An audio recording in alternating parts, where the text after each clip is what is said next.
السلام عليكم ورحمة الله وبركاته. الحمد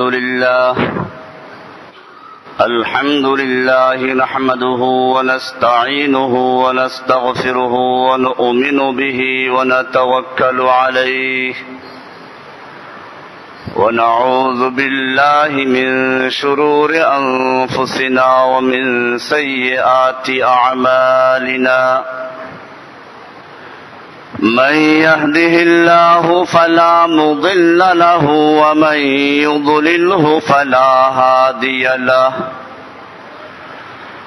وأشهد أن لا إله إلا الله وحده لا شريك له. وأشهد أن سيدنا محمدا عبده ورسوله صلى الله تعالى عليه وعلى آله وأصحابه أجمعين. أما بعد فأعوذ بالله من الشيطان الرجيم. بسم الله الرحمن الرحيم. إن الذين قالوا ربنا الله ثم استقاموا تتنزل عليهم الملائكة ألا تخافوا ولا تحزنوا وأبشروا بالجنة التي كنتم توعدون. صدق الله تعالى وصدق رسوله النبي الأمي الكريم. ونحن على ذلك لمن الشاهدين والشاكرين والحمد لله رب العالمين.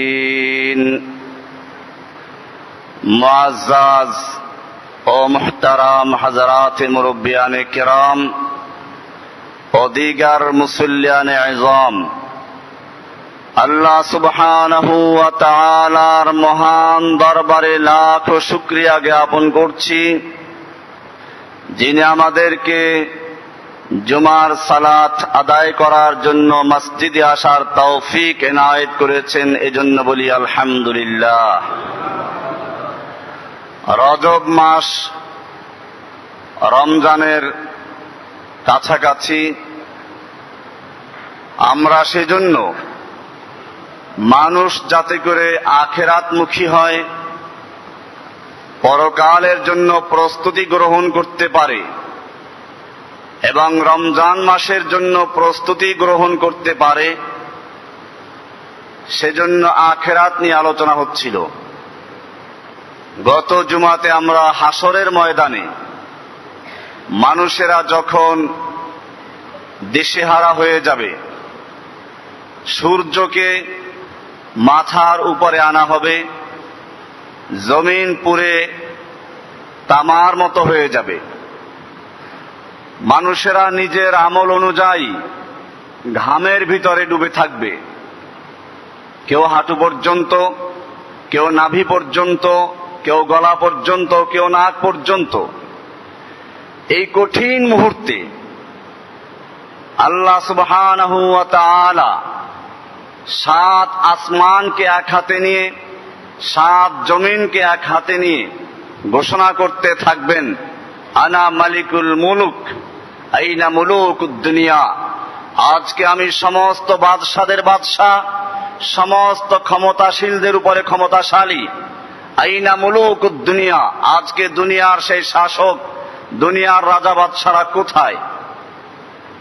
আল্লাহ সুবহানাহু ওয়া তাআলার সামনে কেউ সুপারিশ করার মতো ক্ষমতা রাখবে না।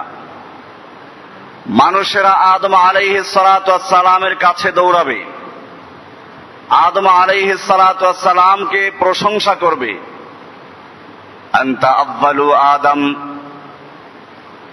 আপনি প্রথম মানুষ, আনতা আবুল বাশার, সমস্ত মানুষের আপনি পিতা, খালাকাল্লাহু তাআলা বিয়াদিহি, আল্লাহ রাব্বুল আলামিন আপনাকে নিজ হাতে সৃষ্টি করেছেন।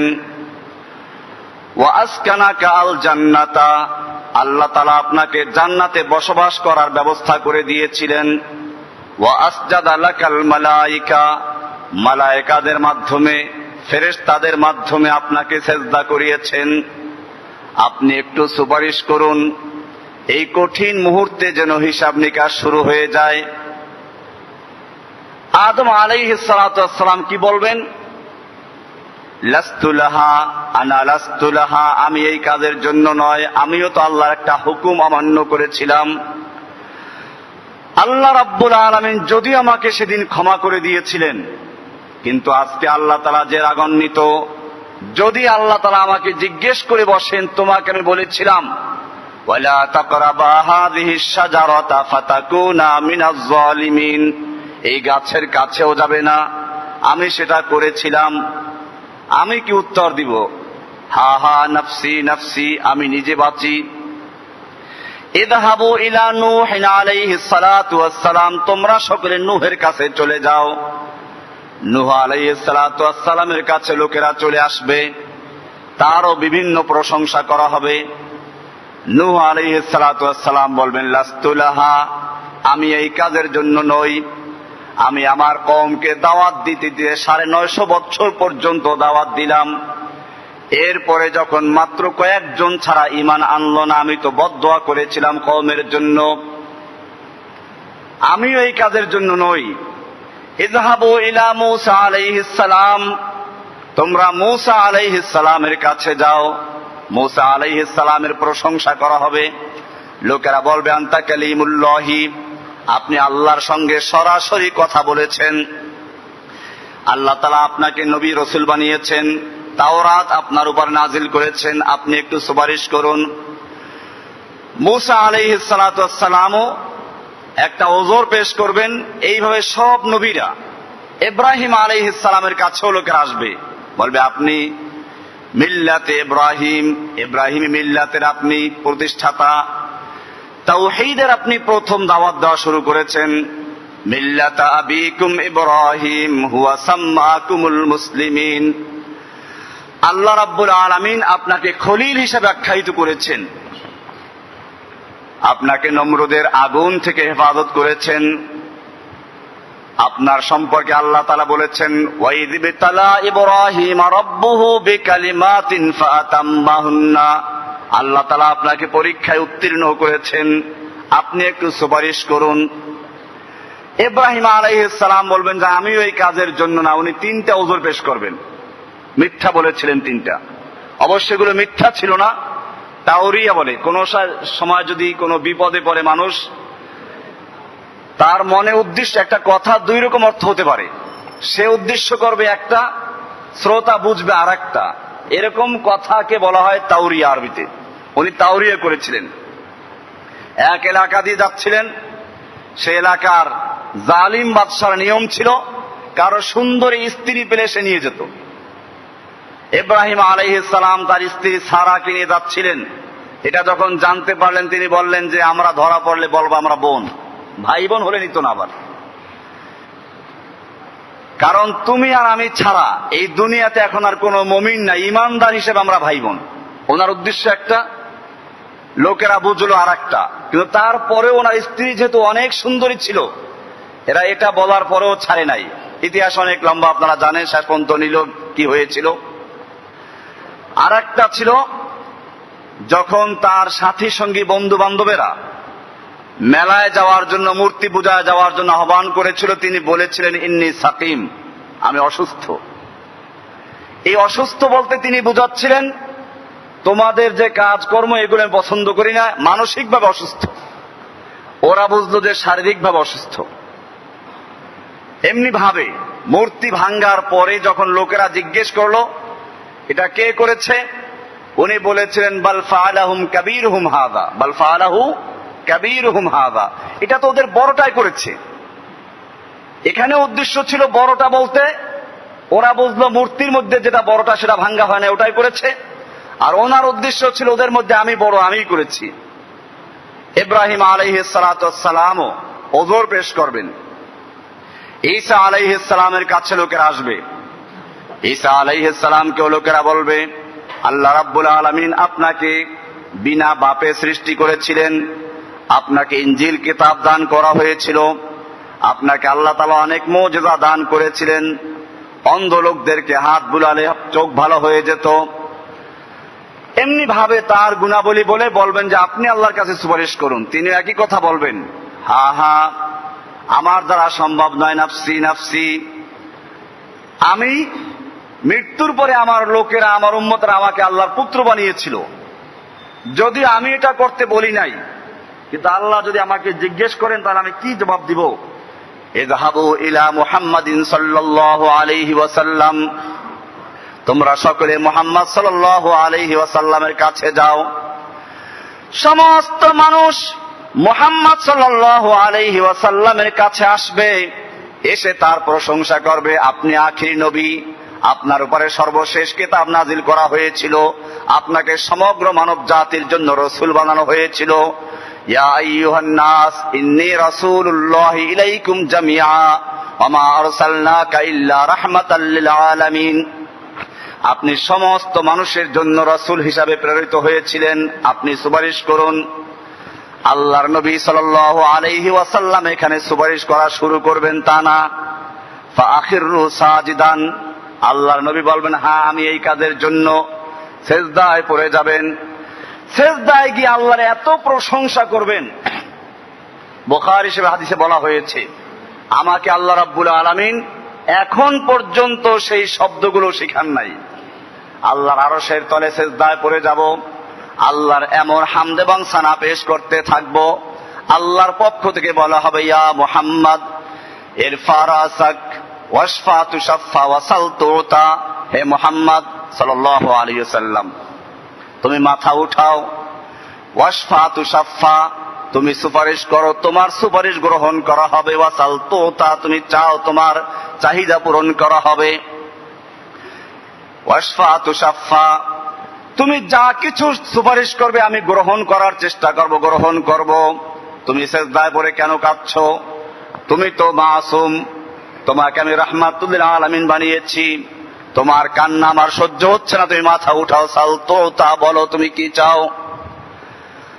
আল্লাহ রাব্বুল আলামিন এখানে বলবেন না তুমি যাকে ইচ্ছা করো নাজাত দিয়ে দাও, যাকে ইচ্ছা তরাইয়া নাও, যাকে ইচ্ছা পার করো। বলবেন কি ইয়া মুহাম্মদ ইরফা রাসাক তুমি তোমার মাথা উঠাও, ওয়াশফা তুশাফা তুমি চাও তোমার সুপারিশ কবুল করা হবে। বলা হচ্ছে না তুমি যাকে ইচ্ছা তাকে পার করে নিয়ে যাও। বোঝা গেল সুপারিশ করার জন্য কিয়ামতের মাঠে আল্লাহর অনুমতির প্রয়োজন আছে। আল্লাহ তাআলা অনুমতি দিলেন, এরপরেই আল্লাহর রাসূল সাল্লাল্লাহু আলাইহি ওয়াসাল্লাম সুপারিশ করবেন। কোরআনুল কারীমে সেজন্য স্পষ্ট করে বলা হয়েছে, সূরা বাকারার 255 নম্বর আয়াত, আয়াতুল কুরসি এর একটা অংশে বলা হয়েছে মান যাল্লাযী ইয়াশফাউ ইনদাহু ইল্লা বিইذনিহি, কে আছে এমন যে আল্লাহর কাছে সুপারিশ করবে ইল্লা বিইذনিহি আল্লাহর অনুমতি ছাড়া। দুনিয়াতে অনেকে বলে ফেলে আমি পার করে নিয়ে যাব, সুপারিশ করে নিয়ে যাব। রাহমাতুল লিল আলামিন সমস্ত নবীদের সরদার, সমস্ত শহীদদের সরদার, সালেহিনদের সরদার, সমস্ত মানুষের মধ্যে সরদার, তিনি সুপারিশ করবেন সেজদায় পড়ে আল্লাহর পক্ষ থেকে অনুমতি প্রাপ্ত হওয়ার পরে। আর পীর বলছে তারা সুপারিশ করে নিয়ে চলে যাবে, পার করে নিয়ে যাবে। আল্লাহ সুবহানাহু ওয়া তাআলা সেজন্য বলছেন মান যাল্লাযী, কে সে ব্যক্তি, কে সে ব্যক্তি, কে সেই পীর, কে মুর্শিদ, মান যাল্লাযী ইয়াশফাউ ইনদাহু যে আল্লাহর কাছে সুপারিশ করবে ইল্লা বিইذনিহি আল্লাহর অনুমতি ছাড়া। কথাটা কি আমার না কোরআনের? সুতরাং যে সমস্ত পীরেরা বলে দুনিয়াতে বসে মুরিদদেরকে বলে আমরা সুপারিশ করে পার করে নিয়ে যাব, সেইগুলো পীর না শয়তান। এই শয়তানদের বিরুদ্ধে বলা ইমামদের দায়িত্ব, মনে রাখতে হবে। কোরআনুল কারীম পরিষ্কার করে দিয়েছেন মান যাল্লাযী, কে সেই ব্যক্তি, ইয়াশফাউ ইনদাহু যে আল্লাহর কাছে সুপারিশ করবে ইল্লা বিইذনিহি আল্লাহর অনুমতি ছাড়া। কিয়ামতের মাঠে আল্লাহর অনুমতি প্রাপ্ত হয়ে তারপরে সুপারিশ করবে। সুতরাং বোঝা গেল দুনিয়াতে বসে কোন ব্যক্তি গ্যারান্টি দিতে পারে না যে সুপারিশ করবে, করতে পারবে? তার নিজের কোনো গ্যারান্টি আছে? ও যে নিজে মাপ পাবে তার কোনো গ্যারান্টি আছে? ওমর বিন খাত্তাবের মতো লৌহ মানব, জান্নাতের সুসংবাদ প্রাপ্ত সাহাবী, তিনি বলতেন কাফাফান লিলা আলাইয়া ওয়ালা আলিয়া, আল্লাহ তাআলা যদি আমাকে সমান সমান মাফ করে দেন তাই যথেষ্ট। আর এই দেশে কতগুলো গাঁজাখোর মাজার পূজারী, এরা দাবি করে তরাইয়ে নিবে, পার করে নিয়ে যাবে। কোরআন পড়ুন। এই জন্য আল্লাহ তাআলা কোরআন দিয়েছেন, কোরআন থেকে জানার জন্য। এরপরে সুপারিশ করার অনুমতি দেওয়া হবে। সুপারিশ কি যার জন্য ইচ্ছা তার জন্য সুপারিশ করা যাবে? কোরআন কি বলে শুনুন। কোরআনুল কারীম সূরা আম্বিয়া 28 নম্বর আয়াত, 21 নম্বর সূরার 28 নম্বর আয়াতে বলা হচ্ছে, ওয়ালা ইয়াশফাউনা ইল্লা লিমান ইরতাদা, ওয়ালা ইয়াশফাউনা ইল্লা লিমান ইরতাদা। আল্লাহ রাব্বুল আলামিন যাদেরকে সুপারিশ করার জন্য অনুমতি দিবেন, কিয়ামতের মাঠে যারা অনুমোদন প্রাপ্ত হবে তারাও নিজের ইচ্ছা মতো সুপারিশ করতে পারবে না। সুপারিশ করার জন্য কোয়ালিটি প্রয়োজন আছে। ওয়া নবী হুরায়রা রাদিয়াল্লাহু তাআলা আনহু قال, আবু হুরায়রা থেকে বর্ণিত, তিনি আল্লাহর রাসূলকে জিজ্ঞেস করেন, ইয়া রাসূলুল্লাহ, মান আহাক্কু বিশাফাআতিকা ইয়াউমাল কিয়ামা, কিয়ামতের দিবসে আপনার শাফাআত, আপনার সুপারিশ পাওয়ার অধিকারী হবে কারা? আল্লাহর রাসূল সাল্লাল্লাহু আলাইহি ওয়াসাল্লাম বলেন, আবু হুরায়রা, আমার ধারণা ছিল এই প্রশ্ন তুমি ছাড়া কেউ করতে পারবে না, কারণ তোমার যে ইলম অর্জন করার জন্য, জ্ঞান অর্জন করার যে চাহিদা, যে লালসা, তাদের মনে হচ্ছিল তুমি এই প্রশ্ন করবে। প্রশংসা করলেন। বোঝা গেল ভালো প্রশ্ন করলে প্রশংসা করা যায়, কারণ প্রশ্ন করতেও জ্ঞানের প্রয়োজন। আবু হুরায়রা প্রশ্ন করলেন, মান আহাক্কু বিশাফাআতিকা ইয়াউমাল কিয়ামা, কিয়ামতের দিবসে আপনার সুপারিশ পাওয়ার অধিকারী হবে কারা?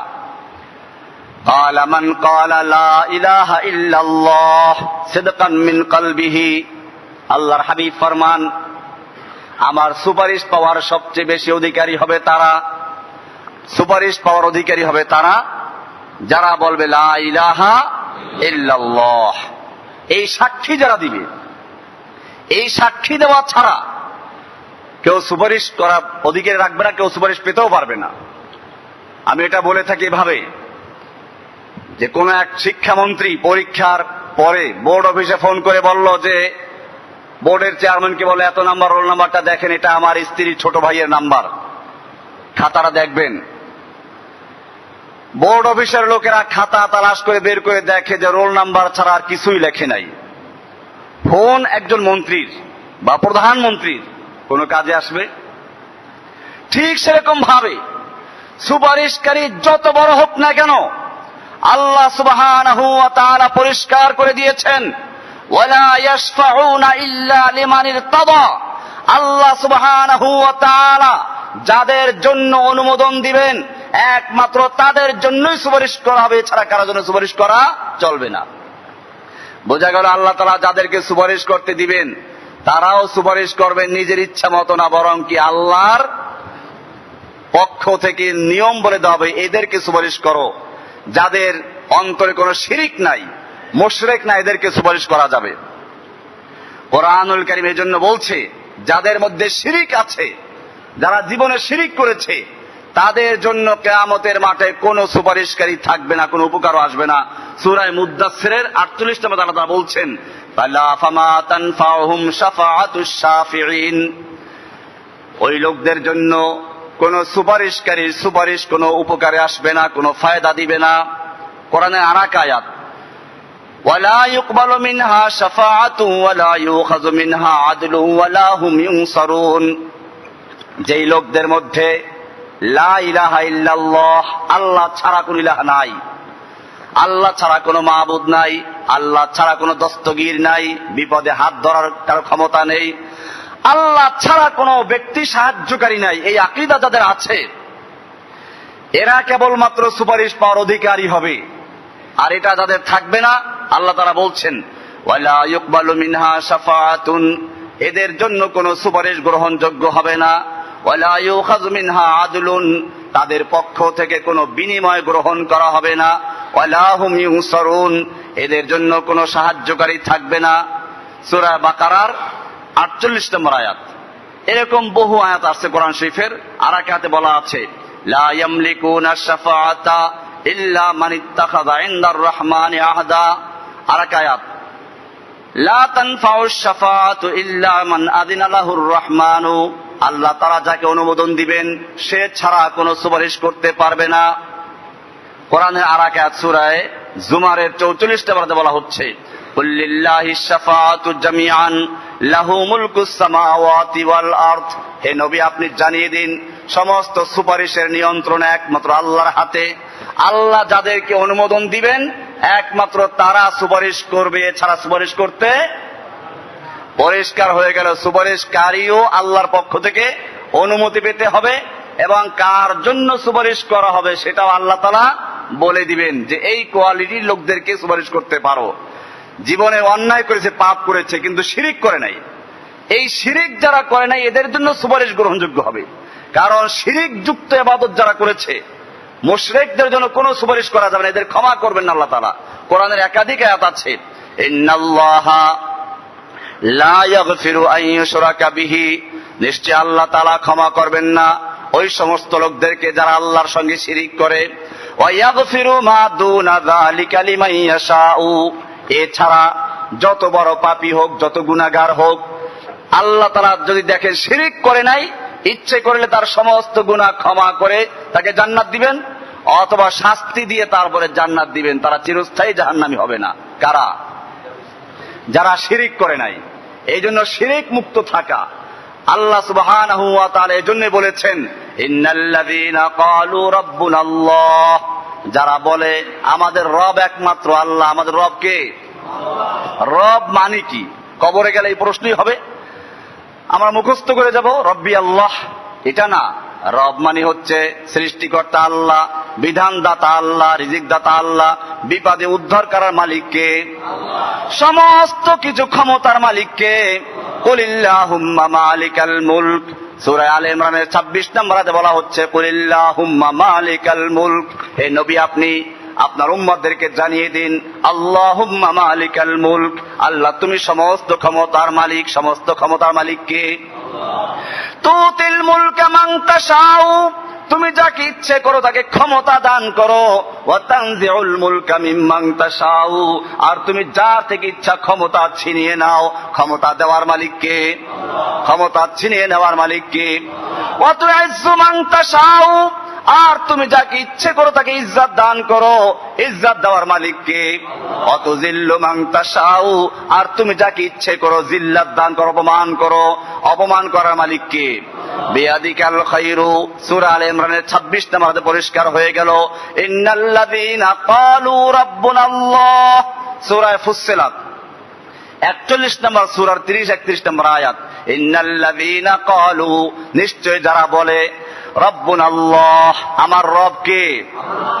সুম্মা ইসতাকামু, অতবার উপর অটল থেকে ইস্তেকামত থাকে, এদিক সেদিক কোনো টাল বাহানা করে না, ইস্তেকামত থাকে, অটল থাকে, নির্ভয়ে সে স্থির থাকে। স্থির কেমন? মেরাজের আলোচনা ইনশাআল্লাহ আমরা হয়তো আগামী বৃহস্পতিবার করবো ইনশাআল্লাহ। শেষে আমি আলোচনা করে সিদ্ধান্ত নেব এটা। যেহেতু রজব মাস চলছে, যদিও মেরাজের কোনো খাস ইবাদত নেই, কিন্তু আকীদার অনেক বিষয় জড়িত আছে মেরাজের সঙ্গে, আর জুমায় আলোচনা করতে গেলে সময় হয় না। এজন্য ইনশাআল্লাহ আগামী বৃহস্পতিবার বাদ মাগরিব থেকে লম্বা আলোচনা হবে মেরাজের উপরে। আমি সেটা ইনশাআল্লাহ আরেকটু পরে ঘোষণা করব। বলছিলাম যেটা এই মেরাজের ঘটনার মধ্যে আসবে, আল্লাহর নবী যখন মেরাজ থেকে আসলেন, সকালবেলা আবু জাহেলের সঙ্গে সাক্ষাৎ। আবু জাহেল খানায় কাবায় পড়ে থাকতো, আবু জাহেলরা ইবাদত করতো। এই জন্যই তো পার্থক্য এখানে। আমার দেশের মানুষের প্রায় বলে থাকি একটা ভুল ধারণা যে আমরা আল্লাহ আছেন বিশ্বাস করি মুসলমান, আর মক্কার কুফার আল্লাহকে বিশ্বাস করতো না এজন্য কাফের। এটা কি ঠিক নাকি? আবু জাহেলরা খানায় কাবা নির্মাণ করে নাই, আবু জাহেলরা কাবা তওয়াফ করতো না, আবু জাহেলরা হাজীদেরকে পানি খাওয়াতো। কোরআন আল্লাহ তাআলা সাক্ষী দিচ্ছেন ওয়ালা ইন সালতাহুম মান খালাকাহুম লায়াকুলুন্নাল্লাহ। হে নবী আপনি যদি মক্কার আবু জাহেলদেরকে, আবু লাহাবদেরকে, মক্কার কুফফারদেরকে জিজ্ঞেস করেন মান খালাকাহুম, কে ওদেরকে সৃষ্টি করেছে, লায়াকুলুন্নাল্লাহ, তারা বলবে আল্লাহ সৃষ্টি করেছে। আসমানের সৃষ্টি করার মালিক আল্লাহ, জমিন সৃষ্টি করার মালিক আল্লাহ, আমাদের সৃষ্টি করার মালিক আল্লাহ, বৃষ্টি দেওয়ার মালিক আল্লাহ, খাদ্য দেওয়ার মালিক আল্লাহ, রিজিক দেওয়ার মালিক আল্লাহ, এই সবগুলো মক্কার কাফেররা অবিশ্বাস করত। তাহলে পার্থক্য কোন জায়গায়? পার্থক্য লা ইলাহা, ওরা আল্লাহকেও বিশ্বাস করত, দেবদেবীর পূজাও করত, আল্লাহকেও বিশ্বাস করত, আল্লাহর আইন কানুন পরোয়া করত না। মুসলিমরা বলবে লা ইলাহা ইল্লাল্লাহ, আল্লাহ ছাড়া আর কোন ইলাহ নেই, কোন দেবদেবীর পূজা চলবে না, মূর্তি পূজা চলবে না, আল্লাহর হুকুম ছাড়া কারো হুকুম মানা চলবে না। লা ইলাহা ইল্লাল্লাহ, আল্লাহ ছাড়া কোন ইলাহ নেই, এই পার্থক্য। নতুবা আবু জাহেলরা ইবাদত করত, খানায় কাবার সামনে পড়ে থাকতো। মেরাজের থেকে আল্লাহর নবী আগমন করলেন, সকালবেলা খানায় কাবায় গিয়ে দেখে বড় হুজুর কে? আবু জাহেল। আবু জাহেল বসে আছে। আল্লাহর নবী বললেন, আবুল হেকাম, ওর নাম ছিল আবুল হেকাম, আমর ইবনে হিশাম, উপাধি ছিল আবুল হেকাম। অনেকে ভুল করে বলে আল্লাহ নবীর আপন চাচা ছিল না, আপন চাচা না, আপন চাচা আবুল আহাব ছিল। আবু জাহেল নবীর আপন চাচা নন, কারণ হচ্ছে আবু জাহেলের বংশই ছিল ভিন্ন। আবু জাহেলের বংশ হলো বনু মাখজুম, আমাদের নবীজির বংশ হলো বনু হাশেম। হ্যাঁ, কোরাইশ বংশ একটা বড় বংশের দিক দিয়ে মিল ছিল, এলো গ্রামের চাচা, এলাকার চাচা, এছাড়া আর কিছু না। যাই হোক, আবু জাহেল বসে আছে, বলল চাচা আজকে রাতে একটা আজীব কিছু ঘটেছে। আবু জাহেল জিজ্ঞেস করতো, উপহাস করতো, আজকে নতুন কোনো খবর নাই? আল্লাহ নবী বলেন, হ্যাঁ খবর আছে। এই রাতে আমি এখান থেকে বাইতুল মুকাদ্দাস পর্যন্ত চলে গিয়েছি। বাইতুল মুকাদ্দাসের থেকে এক এক করে 7 আসমান ভেদ করে আল্লাহর আরশ পর্যন্ত চলে গিয়েছি। আবু জাহেল হা হা করে হাস মারলো। পরে চিন্তা করলো যে না, এই হাস দিয়ে উড়ন যাবে না, এটাকে একটা অস্ত্র বানাতে হবে। এইবার মুহাম্মদ সাল্লাল্লাহু আলাইহি ওয়াসাল্লামের সঙ্গী যে কয়জন আছে সব ভাগানোর একটা মোক্ষম সুযোগ, এইটাকেও বিশ্বাস করবে না। আবু জাহেল মনে মনে চিন্তা করলো, আকাশেরটা বাদ দিলাম, বাইতুল মুকাদ্দাস যেতেই তো আসতে যেতে প্রায় 1 মাস চলে যায়। সোজা চলে গেল আবু বকরের বাড়িতে। আবু বকর আমাদের একজন ভদ্র মানুষ, শিক্ষিত মানুষ, সম্ভ্রান্ত ব্যক্তি। এই লোকটা কেমনে মুহাম্মদ সাল্লাল্লাহু আলাইহি ওয়াসাল্লামের খপ্পরে পড়লো? এতদিন পর্যন্ত তাকে ভাগাবার মতো কোনো কারণ খুঁজে পায়নি, আজকে পাওয়া গেছে। নিশ্চয় আবু বকর এটা বিশ্বাস করবে না। সকালবেলা দরজা আঘাত, কে? আমর ইবনে হিশাম, আবু জাহেল। আচ্ছা কি ব্যাপার? কারে এতদিন পর্যন্ত বলতাম তুমি যার সঙ্গে চলো, যার কথা মানো, সে পাগল, আলিয়াযুবিল্লাহ, কিন্তু কোনো প্রমাণ ছিল না, আজকে প্রমাণ আছে। শুনছো সে কি বলে? সে বলে এই এক রাত্রে এখান থেকে বাইতুল মুকাদ্দাস, সেখান থেকে 7 আসমান ভেদ করে আরো সে গিয়ে চলে আসছে, আবার রাত্রের মধ্যে।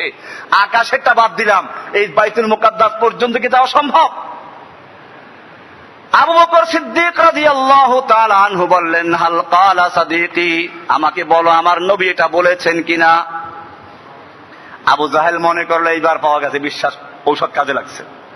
হ্যাঁ হ্যাঁ বলেছেন, তিনি এখনো কাবার সামনে বসে আছেন, আমি তাকে বসে রেখে এসেছি, তোমার কাছেও বলবে। আবু বকর সিদ্দিক বলেন, আমি জানতে চাই আমার নবীটা বলেছেন কিনা। বলে হ্যাঁ বলেছেন। বলে তাহলে শুনে রাখো, আশহাদু আন্নাহু ক্বাদ সাদাকা, আমি আবু বকর সাক্ষ্য দিচ্ছি আল্লাহর নবী যদি বলে থাকেন তাহলে তিনি ঠিকই বলেছেন, তিনি সত্য কথা বলেছেন। আমানতু বিল্লাহি ওয়া মালাইকাতিহি ওয়া বিরুসুলিহি, আমি আল্লাহর নবীর কথা বিশ্বাস করলাম। আবু বকর সিদ্দিক, আল্লাহু আকবার। আল্লাহ তাআলা সেই বলছেন, ইন্নাল্লাযীনা ক্বালু রাব্বুনাল্লাহ, যারা বলে আমার রব একমাত্র আল্লাহ, সুম্মাস্তাকামু, এরপর অটল থাকে, নবীর প্রতি ঈমান এনেছি, বিশ্বাস করি। আবু জাহেল বলে এটা কেমনে বিশ্বাস করো? আবু বকর বললেন, আমি তো এর চেয়েও বড় জিনিসকে বিশ্বাস করি। মুহূর্তের মধ্যে জিবরাইল ফেরেশতা আকাশ থেকে আসেন, আবার তিনি ওহী দিয়ে আকাশে চলে যান, সেই কথা যখন বিশ্বাস করি। আমার নবী যদি আরশ পর্যন্ত যায়, বিশ্বাস করতে অসুবিধা আমার কি? ইন্নাল্লাযীনা ক্বালু রাব্বুনাল্লাহ, মুসলমান স্থির থাকতে হবে। বিপদে পড়লে, মাজারে দৌড়াইলে, মাজারওয়ালা প্রার্থনা করলে শুনবে না, সাহায্য করা মালিক কে? আরো সামনে চলুন। আবু বকর কেন এত বড় মর্যাদার মালিক? আল্লাহর নবী সাল্লাল্লাহু আলাইহি ওয়াসাল্লাম যেদিন মৃত্যুবরণ করলেন, ওমর ইবনুল খাত্তাবের মতো লৌহ মানব গলে গেল, তরবারি হাতে নিয়ে তারপরে ঘোষণা করছে, আলা মান ক্বালা মুহাম্মাদান মা তাযরিবু নুকাহু, যেই ব্যক্তি বলবে মুহাম্মদ সাল্লাল্লাহু আলাইহি ওয়াসাল্লাম মরে গেছে, আমি তার গর্দানটা উড়িয়ে দেব। যে কারণে সাহাবীরা একটা বিভ্রান্তির মধ্যে ছিলেন, আসলে আল্লাহর নবী কি জীবিত না মৃত্যু হয়ে গেছেন। আবু বকর সিদ্দিক একটু বাহিরে ছিলেন, কারণ ওই দিন সকালে একটু সুস্থ হয়েছিলেন, এজন্য তিনি বাহিরে চলে গেছিলেন। তিনি আসলেন, সোজা আল্লাহর নবীর যেখানে বর্তমানে কবর, এটা আয়েশার হুজরা, এখানে ঢুকে গেলেন। ঢুকে দেখেন চাদর আবৃত। আল্লাহর নবীর চেহারার থেকে চাদর সরালেন। এরপরে তিনি চুমো খেলেন, বললেন তিবতা হাইয়ান ওয়া মাইয়িতান ইয়া রাসূলুল্লাহ, আপনি জীবিত মৃত্যু সর্বাবস্থায় পবিত্র। এই বলে চুমো খেয়ে আবার চাদরটা ঢেকে দিয়ে ময়দানে চলে আসলেন। আবু বকর কি ঘোষণা করে এটা শুনবে সকলে অপেক্ষায় আছে। আবু বকর সিদ্দিক বললেন, কি সুন্দর স্থির সিদ্ধান্ত, ইন্নাল্লাযীনা ক্বালু রাব্বুনাল্লাহ সুম্মা ইসতাকামু, যারা অটল থাকে স্থির থাকে তাদের জন্য আল্লাহর সুসংবাদ আছে। আবু বকর সিদ্দিক ঘোষণা করলেন, আলা মান কানা ইয়াবুদু মুহাম্মাদান ফালিয়ালাম আন্নাহু কদ মাতা। ও মুসলমানেরা, যারা মুহাম্মদ সাল্লাল্লাহু আলাইহি সাল্লামের ইবাদত করতে, যারা মুহাম্মদ সাল্লাল্লাহু আলাইহি সাল্লামের জন্য ইবাদত করতে, মুহাম্মদ সাল্লাল্লাহু আলাইহি সাল্লামের পূজা করতে, তারা জেনে রাখো ফাইন্নাহু কদ মাতা, তিনি মরে গেছেন। ওয়া মান কানা ইয়াবুদুল্লাহ, আর যারা তোমরা আল্লাহর ইবাদত করতে, ফালিয়ালাম, তারা জেনে রাখো ফাইন্নাল্লাহ হাইয়ুন কাইয়্যুমুন লা ইয়াজুলু, আল্লাহ তাআলা জীবিত আছেন, তিনি চিরস্থায়ী, চিরঞ্জীব, চিরপ্রতিষ্ঠিত, তার কোনো মৃত্যু নেই। এরপরে তিনি কোরআন শরীফের আয়াত পড়লেন, আমা মুহাম্মাদুন ইল্লা রাসূল, মুহাম্মদ সাল্লাল্লাহু আলাইহি সাল্লাম তো একজন রাসূল। কদ খালাত মিন ক্বাবলিহির রাসূল, এর আগে যত রাসূল আগমন করেছেন সব রাসূলরা দুনিয়ার থেকে বিদায় নিয়ে চলে গেছেন। আফাইম্মাতা আও কুতিলান কালাবতুম আলা আকাবিকুম, যদি তিনি মৃত্যুবরণ করেন অথবা তিনি দুনিয়া থেকে শহীদ হয়ে যান, তাহলে তোমরা কি আবার পিছনে ফিরে যাবে? ইন কালাবতুম আলা আকাবিকুম। আয়াত শেষ করলেন, সঙ্গে সঙ্গে ওমর বিন খাত্তাবের হাত থেকে তলোয়ার পড়ে গেল, চোখ দিয়ে পানি ঝরতে শুরু করলো। আল্লাহ নবী নিশ্চিত হয়ে দুনিয়াতে আর নেই। মা ফাতেমার চোখে পানি আসলো, কান্না শুরু করলেন, সুব্বাত আলাইয়া মাসাইবুন লাউ আন্নাহা সুব্বাত আলাল আইয়াম সিরনা লায়ালিয়া। এটাই বলা হচ্ছে স্থির থাকা।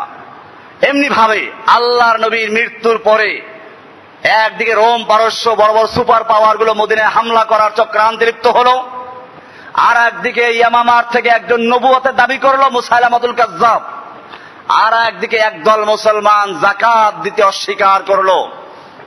চতুর্মুখী এই চক্রান্তের মোকাবেলা কিভাবে করা যায়? ওমর ইবনুল খাত্তাবের মতো ব্যক্তি এসে বলছে আবু বকরকে, আবু বকর, এই মুহূর্তে মক্কার, এই মুহূর্তে যারা মুসলমানদের মধ্য থেকে যাকাত দিতে অস্বীকার করছে তাদের বিরুদ্ধে লড়াই করার দরকার নেই, কারণ তারা তো মুসলমান, ইসলাম থেকে খারিজ হয় নাই, বরং যারা মুরতাদ হয়ে গেছে, ইসলাম থেকে চলে গেছে, যারা মিথ্যা নবীর উম্মত হচ্ছে, বাহিরের যে আক্রমণগুলো তার আগে আমরা জবাব দেই, ওদের সাথে লড়াই করি। আবু বকর সিদ্দিক রাদিয়াল্লাহু তাআলা আনহু কি বলছেন? কোরআনের আয়াত অনুযায়ী তাকে পরীক্ষা করা যায়। তিনি বলছেন, ওমর জাহিলি যুগে সিংহের মতো বাতিলের মোকাবেলা করতে, আর ইসলাম গ্রহণ করে শিরগাল হয়ে গেলে জেনে রাখো শুধু যাকাত দিতে অস্বীকার নয়, যারা আল্লাহর নবীর যুগে একটা বকরির বাচ্চা যাকাত দিত, আল্লাহর নবীর যুগে যারা উটের যাকাতের সঙ্গে রশিটা দিত, আজকে যদি সেটাও দিতে অস্বীকার করে আমি তার বিরুদ্ধে লড়াই করব। যখন তিনি এই ঘোষণা দিলেন, সব সাহাবারা বুঝতে পারলেন যে এটা এই সিদ্ধান্ত। এরপরে দেখা গেল যে যারা আক্রমণ করার চেষ্টা করে তারাও চলে গেল, সব বুঝতে পারলো যে না, আবু বকর সিদ্দিক রাদিয়াল্লাহু তাআলা আনহু আগের মতোই নেতৃত্ব দিবেন এবং তিনি মুহাম্মদ সাল্লাল্লাহু আলাইহি ওয়াসাল্লামের যোগ্য খলিফা। আল্লাহ তাআলা বলছেন, ইন্নাল্লাযীনা ক্বালু রাব্বুনাল্লাহ সুম্মা ইসতাকামু, যারা স্থির থাকে, বিপদে পড়লে কোনো মাজারে যায় না, কোনো প্রার্থনা করে আল্লাহর কাছে, প্রার্থনা করবে কার কাছে? কোনো তাবিজ কবজ আল্লাহর কাছে যায় না, তাবিজ কবজ আল্লাহর নবী কখনো দেন নাই। এরকম কোন গোমরা পীরের কাছে যায় না, কোন ভ্রান্ত মতবাদের কাছে যায় না। ইসতাকামু, যারা অটল থাকে, তাতানাজ্জালু আলাইহিমুল মালাইকাতু, আল্লাহ তাআলার ফেরেশতারা তার কাছে অবতীর্ণ হন, তারা অভয় দিতে থাকে। আল্লাহ তাখাফু ওয়ালা তাহজানু, তোমাদের কোনো ভয় নেই, কোনো চিন্তা নেই। ওয়ালা তাহজানু ওয়া আবশিরু বিল জান্নাতিল্লাতী কুনতুম তুআদুন, তোমরা সেই জান্নাতের সুসংবাদ গ্রহণ করো যে জান্নাতের তোমাদেরকে ওয়াদা করা হয়েছে। নাহনু আউলিয়াউকুম ফিল হায়াতিদ দুনিয়া ওয়া ফিল আখিরা, আমরা তোমাদের সঙ্গে আছি দুনিয়াতেও এবং আখিরাতেও। ওয়ালাকুম ফিহা মা তাশতাহি আনফুসুকুম ওয়ালাকুম ফিহা মা তাদউন, সেই জান্নাতে তোমাদের জন্য রয়েছে মা তাশতাহি আনফুসুকুম, তোমাদের অন্তর যা কামনা করবে, মনে মনে যা কল্পনা করবে, মনে যা চাবে। ওয়ালাকুম ফিহা মা তাশতাহি আনফুসুকুম ওয়ালাকুম ফিহা মা তাদদাউন, তোমরা যা কিছু চাবে সেই জান্নাতের সবকিছুই রয়েছে। এরপরে আল্লাহ তাআলা বলছেন নুজুলাম মিন গফুরির রহিম, আল্লাহর পক্ষ থেকে মেহমানদারি, সূরা ফুসসিলাতের 31 এবং 30 নম্বর আয়াত। এজন্য জান্নাতের দিকে আমাদের আকৃষ্ট হওয়া। আল্লাহর রাসূল সাল্লাল্লাহু আলাইহি ওয়াসাল্লাম বলেন ক্বাল আল্লাহু তাআলা, আবু হুরায়রা থেকে বর্ণিত যে রাসূলুল্লাহ সাল্লাল্লাহু আলাইহি ওয়াসাল্লাম বলেছেন আল্লাহ তাআলা বলেন। আল্লাহ তাআলা যখন বলেন বলা হয় তখন হাদিসে কুদসি হয় এটা। আল্লাহ তাআলা বলছেন আ'দাততু লি'ইবাদিয়াস সালিহিনা মা লা আইনুন রাত ওয়ালা উযুনুন সামিআত ওয়ালা খাতারা আলা কলবি বাশার, আমি আমার নেক বান্দাদের জন্য, যেই বান্দারা কেবলমাত্র আমার ইবাদত করত, যেই বান্দারা আমার কাছে সুপারিশ করত, আমার কাছে যারা চাইতো, আমি সেই বান্দাদের জন্য এমন পুরস্কার তৈরি করেছি মা লা আইনুন রাত, যা কোনো চক্ষু কোনোদিন দেখে নাই। মানুষ চোখে অনেক কিছু দেখে, দুনিয়ার চাকচিক্য দেখে, এমন কোন জিনিস দেখে নাই। ওয়ালা উযুনুন সামিআত, যা কোনো কান কোনোদিন শুনে নাই। ওয়ালা খাতারা আলা কলবি বাশার, এবং কোন মানুষের অন্তরের আকাশ কুসুম পরিকল্পনায় কখনো আসে নাই। কল্পনা করে মানুষ আকাশে উড়ে একেবারে সেই মঙ্গল গ্রহে চলে যায়। আল্লাহ তাআলা বলছেন আমি আমার বান্দার জন্য এমন কিছু তৈরি করেছি যা মানুষের সেই আকাশ কুসুম পরিকল্পনার মধ্যে আসতে পারে না। আল্লাহ সুবহানাহু ওয়া তাআলা এই জন্য আমাদেরকে জান্নাতের জন্য উদ্বুদ্ধ করেছেন। কিয়ামতের মাঠের কথা বললাম, আল্লাহ তাআলা এরপরে অনেক বিষয় আছে, হাউজে কাউসারের বিষয় আছে। আল্লাহ রাসূল আছে হাউজে কাউসারে পানি পান করাবেন, মানুষেরা দলে দলে আসতে থাকবে। হঠাৎ করে কিছু লোকের সামনে পর্দা পড়ে যাবে। আল্লাহ রাসূল সাল্লাল্লাহু আলাইহি ওয়াসাল্লাম বলেন উম্মতি উম্মতি, আল্লাহর তো আমার উম্মত, চিনতে পারবেন, কারণ নামাজের যে দাগগুলো থাকবে, ওযু করার চিহ্নগুলো থাকবে, চমকাবে। আল্লাহ তাআলা বলবেন ইন্নাকা লা তাদরি মা আহদাসু বাদাকা, আপনি জানেন না আপনার পরে এই লোকগুলো কি বেদাত করেছিল। সুন্নাতকে বাদ দিয়ে বেদাত করেছে, তাওহীদকে বাদ দিয়ে শিরিক করেছে। আপনি জানেন না আপনার মৃত্যুর পরে কি কি বেদাত করেছিল।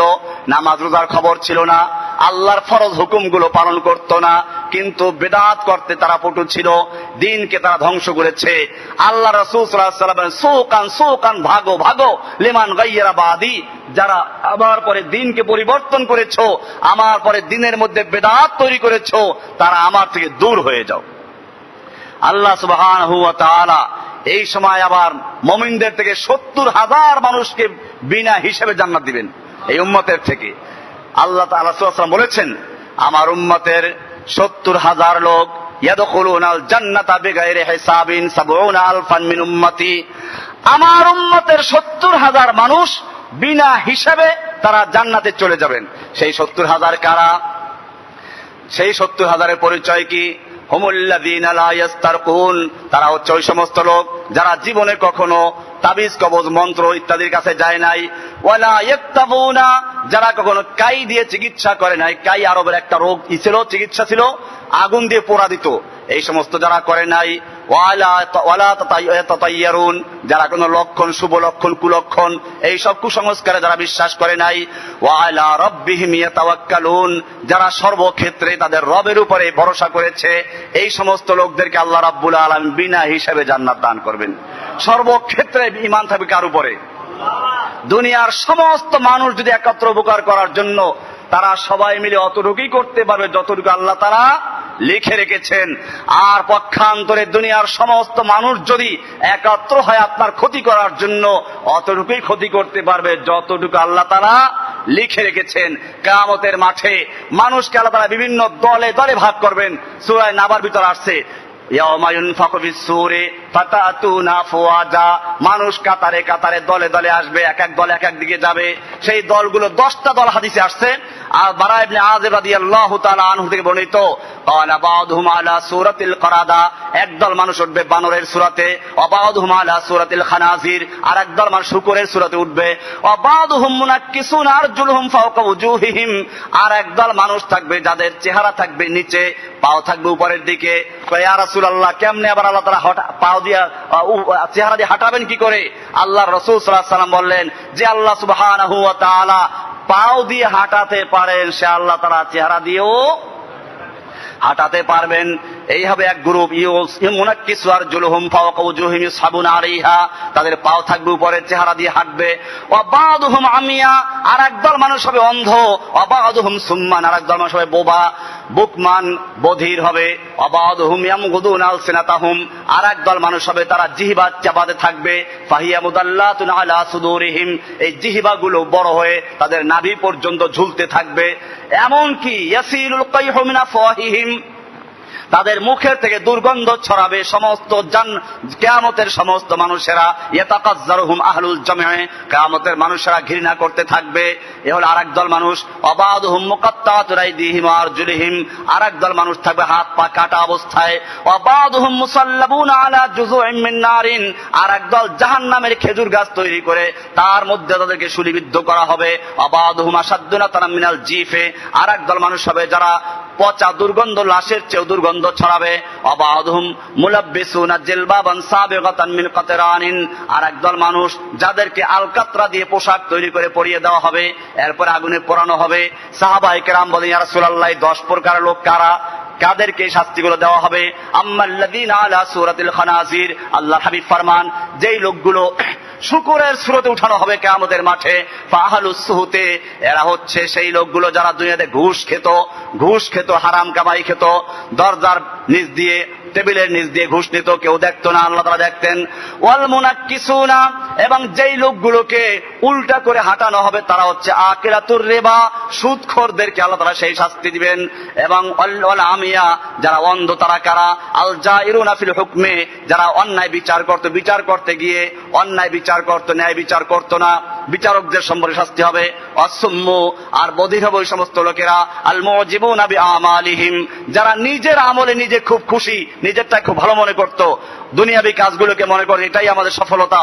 ওয়াল্লাযীনা ইয়ামদিগুনা আলসিনাতাহুম, আর যারা নিজেদের জিহ্বাকে চাবাতে থাকবে, নাভি পর্যন্ত ঝুলবে জিহ্বা, দুর্গন্ধ ছড়াবে, কিয়ামতের সমস্ত মানুষ থুতু ফেলবে, ঘৃণা করবে।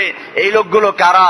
আল উলামা ওয়াল কাসসাস আল্লাযীনা খালাফা কওলাহুম আমালাহুম, ওই সমস্ত আলেমরা ওয়াইজিনরা, যারা ওয়াজ করত, নিজের আমল করত না, যারা ওয়াজ করত মানুষকে গোমরাহ করত, কোরআন হাদিস বাদ দিয়ে বিভিন্ন কিসসা কাহিনী বলে মানুষদেরকে ইসলাম থেকে সরিয়ে বিভিন্ন পথে আর বিভিন্ন মতে বিভক্ত করত, এই লোকদেরকে সেই শাস্তি দেওয়া হবে। অমাক্তুল আইদি, আর হাত পা কাটা যারা, তারা হচ্ছে মুজুল জিরান, যারা প্রতিবেশীকে কষ্ট দিত, যারা, তাদের হাত পা কাটা অবস্থায় উঠবে। ওয়াল মুসাল্লাবুনা, আর শুলিবিদ্ধ অবস্থায় উঠবে কারা? as-su'atu bin-nas ila সুলতান, যারা ক্ষমতা দেখিয়ে মানুষকে যারা কি করতো, অন্যায়ভাবে শাস্তি দিত। ওয়াল্লাযীনা আশাদ্দুনা তানান, আর যারা দুর্গন্ধ, যাদের পচা দুর্গন্ধ শরীর থেকে বের হবে। মুত্তাবিউশ শাহওয়াতে, যারা নিজের মনের পূজা করত। আমানিউ হাক্কাল্লাহি ফি আমওয়ালিহিম, আর নিজের মালের মধ্যে আল্লাহর হক যেটা সে আদায় করতো না। ওয়ালাবিসুল জিলবাব, আর আলকাত্রার পোশাক পরিয়ে জাহান্নামের আগুনে পোড়ানো হবে যাদেরকে, তারা হবে আহলুল কিবরি ওয়াল ফখর, যারা অহংকারী ছিল তাদেরকে। এইভাবে 10 প্রকার লোকদেরকে আল্লাহ তাআলা 10টা কাতারে উঠাবেন। এটা সূরা নাবার 18 নম্বর আয়াত, এর তাফসীর আজওয়াউল বয়ান এর 9 নম্বর খণ্ডে আল্লামা শানকিতি রাহমাতুল্লাহ বয়ান করেছেন, হাদিসটা উল্লেখ করেছেন। এজন্য কিয়ামতের মাঠের এই ভয়াবহ পরিস্থিতি আমাদের সামনে আসবে। আমাদেরকে প্রত্যেককে উচিত হলো এখন আল্লাহকে ভয় করে আখিরাতমুখী হওয়া। রমজান মাস আমাদের খুব নিকটে। আমি বলেছিলাম যে রমজান মাসের আগে রজব, এই রজব মাসে আল্লাহ সুবহানাহু ওয়া তাআলা মানুষদেরকে সুযোগ দেন তার আমলের জমি চাষ করার জন্য। এরপরে শাবান মাসে আরো বেশি ইবাদত করে তারা তাদের জমিনে ফসল বপন করবে। এবং রমজান মাসটা আল্লাহ সুবহানাহু ওয়া তাআলা দিয়েছেন আমাদেরকে সেই ফসলগুলো ঘরে তোলার জন্য। কে কত বেশি নেক আমল করতে পারে, সেই মহান মাস আমাদের সামনে আসছে প্রায়। আমরা সেই জন্য নিজেকে এখন থেকে সমস্ত শিরিক আর বেদাত মুক্ত করে কোরআন এবং সুন্নাহর সঠিক আমলের মাধ্যমে আল্লাহর সন্তুষ্টি অর্জন করে ইবাদত করার জন্য চেষ্টা করি। আল্লাহ সুবহানাহু ওয়া তাআলা আমাদের সকলকে তৌফিক দান করেন, আমিন।